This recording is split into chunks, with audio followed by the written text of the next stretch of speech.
दोस्तों आज की वीडियो में हम देखेंगे एंटोनिम्स। एंटोनिम्स का मतलब होता है अपोजिट वर्ड या विपरीत वर्ड। दोस्तों अक्सर मेरे दोस्त पूछते हैं कि antonyms, synonyms, opposite word, confusing word, इन सबको हम क्यों सीख रहे हैं। तो मैं हमेशा उन लोगों को जवाब देता हूँ कि किसी भी भाषा को सीखने के लिए हमारे पास उस भाषा का बहुत सारे शब्द का होना बहुत ज़रूरी है। यानी कि हमारे दिमाग में जो भी हम भाषा सीखने जा रहे हैं उस भाषा का बहुत सारे वर्ड का होना ज़रूरी है, तभी हम उस भाषा को सीख सकते हैं जिस भाषा को हमको सीखना है। और यहाँ पर इंग्लिश में antonyms, synonyms, confusing word, homophones आदि को पढ़ने से हमारे दिमाग में जब हम किसी एक शब्द को पढ़ते हैं तो उससे रिलेटेड दूसरा वर्ड ऑटोमेटिक दिमाग में आ जाता है। जैसे हम एंटोनिम्स पढ़ रहे हैं तो हम कहेंगे डे। डे का मतलब होता है दिन, तो हमारे दिमाग में ऑटोमेटिक आएगा कि तो नाइट को क्या बोलते हैं, मतलब रात को क्या बोलते हैं, रात को नाइट बोलते हैं। उसी प्रकार दो वर्ड हमारे दिमाग में आ गया। देखिए हमारे दिमाग में ऑटोमेटिक दूसरा वर्ड भी आ गया ना। अगर हॉट बोलेंगे तो हॉट, हॉट मतलब गर्म को बोलते हैं, तो ठंडा को क्या बोलते हैं, कोल्ड। दो शब्द आ गए। इसलिए हमको ये सब को सीखना ज़रूरी है, एंटोनिम्स, साइनोनिम्स, कन्फ्यूजिंग वर्ड आदि।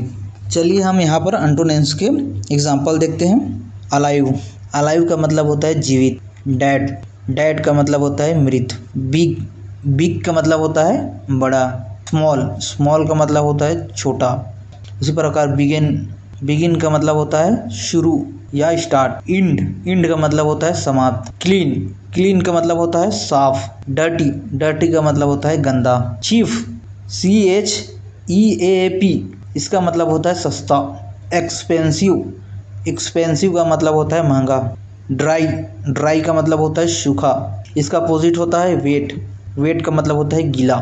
इजी, इजी का मतलब होता है आसान। इजी का अपोजिट होता है डिफ़िकल्ट। अर्ली, अर्ली, अर्ली मतलब जल्दी। इसका अपोजिट होता है देर, देर का मतलब होता है, देर को इंग्लिश में बोलते हैं लेट। फास्ट, फास्ट, फास्ट मतलब तेज, तो स्लो को क्या बोलेंगे, धीमा। तो धीमा को क्या बोलेंगे, स्लो। फुल, फुल का मतलब भरा हुआ। एम्प्टी, एम्प्टी का मतलब खाली। पुश मतलब धक्का देना। पुल, पुल का मतलब खींचना।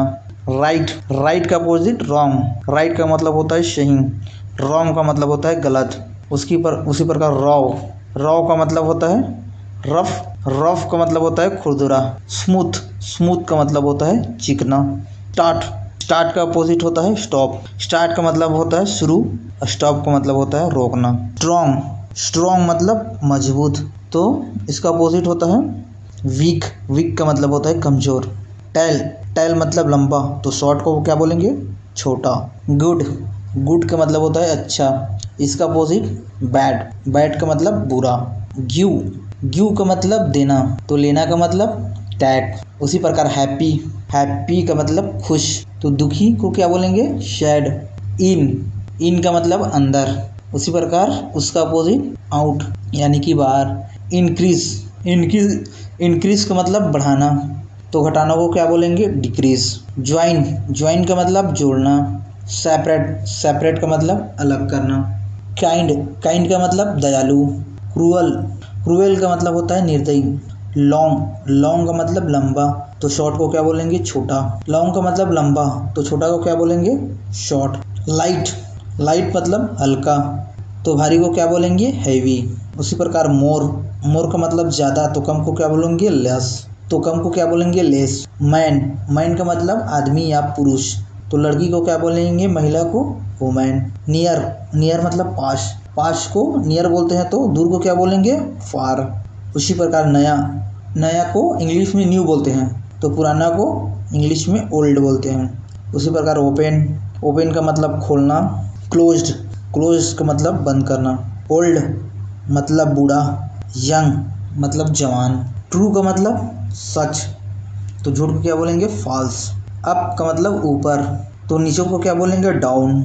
जीत का मतलब विक्टोरी, तो उसका अपोजिट हार, हार को क्या बोलेंगे, डिफाइट, डिफिट। वार, वार्म, वार्म का मतलब होता है गुनगुना, उसके अपोजिट कोल्ड का मतलब होता है ठंडा।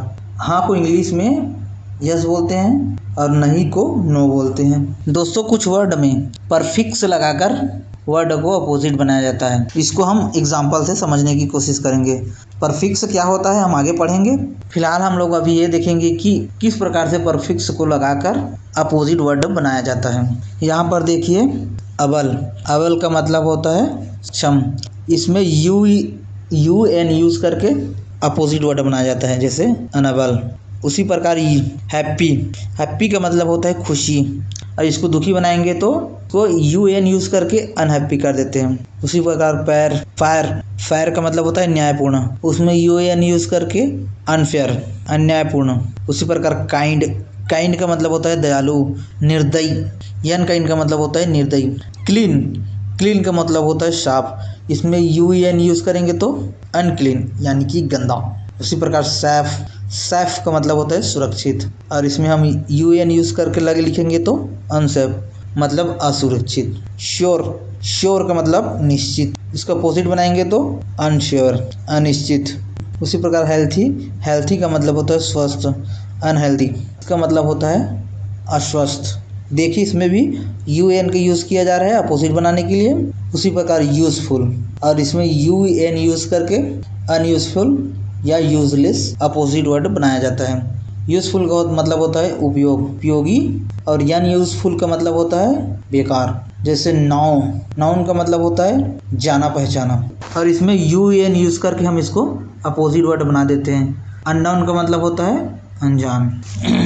तो दोस्तों ये थे साइनोनिम्स, बाकी हम कल देखेंगे।